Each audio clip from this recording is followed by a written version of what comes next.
new summer job at the new and improved Freddy Fazbear's Pizza.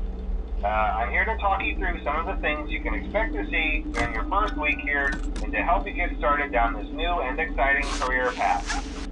Now, I want you to forget anything you may have heard about the old location, you know. Some people still have a somewhat negative impression of the company. That old restaurant was kind of left to rot for quite a while, but I want to reassure you, Fazbear Entertainment is committed to family fun and above all, safety. They've spent a small fortune on these new animatronics. Facial recognition, advanced mobility, they even let them walk around during the day. Isn't that neat? But most importantly, they're all tied into some kind of criminal database so they can detect a predator a mile away. Heck, we should be paying them to guard you. Now that being said, no new system is without its kinks. You're only the second guard to work at that location. The first guy finished his week but complained about conditions. We switched him over to the day shift. So, hey, lucky you, right? Mainly he expressed concern that certain characters seemed to move around at night and even attempted to get into his office. Now, from what we know, that should be impossible. That restaurant should be the safest place on Earth. So while our engineers don't really have an explanation for this, the working theory is that the robots were never given a proper night mode. So when it gets quiet, they think they're in the wrong room.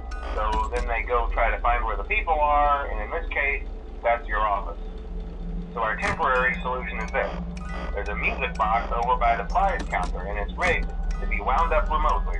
So just every once in a while, switch over to the prize counter video feed and wind it up for a few seconds. It doesn't seem to affect all of the animatronics, but it does affect one of them.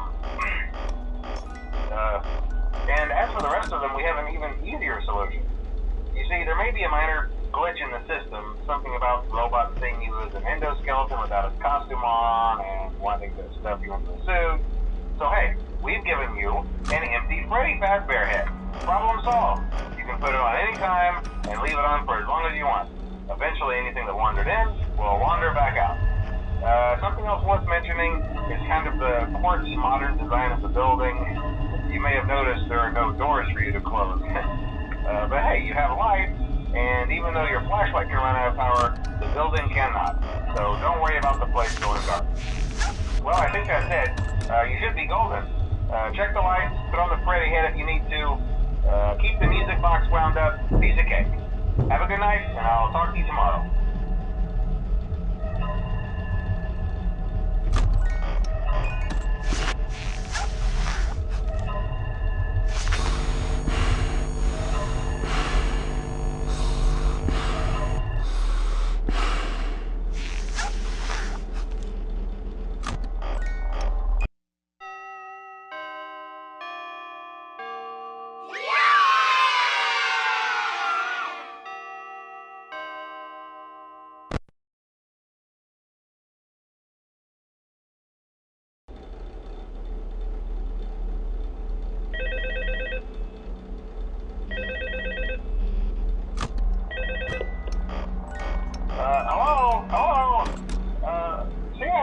First night wouldn't be a problem. You're a natural. By now I'm sure you've noticed the older models sitting in the back room. Those are from the previous location, and we just use them for parts now. The idea at first was to repair them. They even started retrofitting them with some of the newer technology, but they were just so ugly, you know, and the smell. So the company decided to just go in a whole new direction and make them super kid-friendly. Those older ones shouldn't be able to walk around, but if they do, the whole Freddy head trick should work on them too, so whatever. I love those old characters. Did you ever see Foxy the Pirate? Oh wait, Foxy. Oh yeah, Foxy. Hey listen, that one was always a bit twitchy. I'm not sure if the Freddy head trick will work on Foxy. If for some reason he activates during the night, and you see him standing at the far end of the hall, just flash your light at him from time to time. Those older models would always get disoriented with bright lights. It would cause a system restart or something. Come to to think of it, you might want to try that on any room where something undesirable might be. It might hold them in place for a few seconds. That glitch might have carried over to the newer models too. One more thing, don't forget the music box. I'll be honest, I never liked that puppet thing. It's always thinking, and it can go anywhere. I don't think the Freddy mask will fool it, so just don't forget the music box. Anyway, I'm sure it won't be a problem. Have a good night, and I'll talk to you tomorrow.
You wouldn't have any problems. Did Foxy ever appear in the hallway? Probably not. I was just curious. Like I said, he was always my favorite. They tried to remake Foxy, you know? They thought the first one was too scary, so they redesigned him to be more kid-friendly instead of in Kids Cove, to keep the toddlers entertained, you know. But kids these days just can't keep their hands to themselves. The staff literally had to put Foxy back together at the end of every shift. Eventually they just stopped trying and left him as some kind of take-apart, put-back-together attraction. Now he's just a mess of parts. I think the employees refer to him as just the mangle. Oh hey, before I go, I wanted to ease your mind about any rumors you might have heard lately. You know how these local stories come and go and seldom mean anything. I can personally assure you that whatever is going on out there, however tragic it may be, has nothing to do with our establishment. It's just all rumor and speculation, people trying to make a buck, you know. Our guard during the day has reported nothing unusual, and he's on watch from opening till close. Okay, well anyway, hang in there and I'll talk with you tomorrow.